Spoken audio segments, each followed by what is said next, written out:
So, kumusta kayo lahat dyan mga idol? Magandang umaga sa inyo lahat. Sana nasa mabuting kalagayan po kayo ngayon. At biyahe na naman kami ulit ngayon mga idol dahil may karga na kami kahapon. Pa sa hapon namin kinargayan para ngayon ay biyahe na lang. So, samahan nyo kami mga idol. Biyahe tayo ng Antipolo ngayon mga idol. Sana makabalik tayong maaga kasi marami pa kami pambiyahe. So marami kaming pang deliver mga idol dahil sunod yung mga container namin na dumadating. Okay, tara mga idol, samahan nyo kami. Bali ito mga idol, sasakyan namin. May karga na ito kahapon, kinargahan na namin to para hindi na kami maabala ngayon. So ito po mga idol yung sasakyan namin.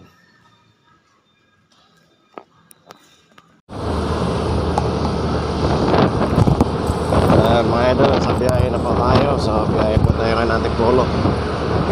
Ayan, maaga kami ngayon para walang traffic.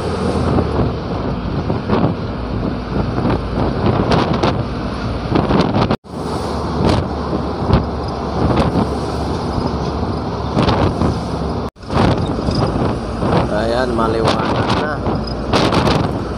Tinapot na kami ng liwanag dito sa biyahe mga idol. Umaga kami umalis. SM Marikina. Lapit na tayo sa Antipolo.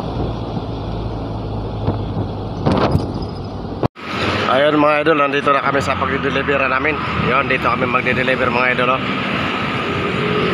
So mamaya pa kami magbaba alas 8. Kaya maghintay muna kami dito kasi maaga pa. Ayan po mga idol, yung dineliver namin mga idol. Katatapos na namin ang kuba. Ayan. So, ayan. Dito na ako maghintay boss.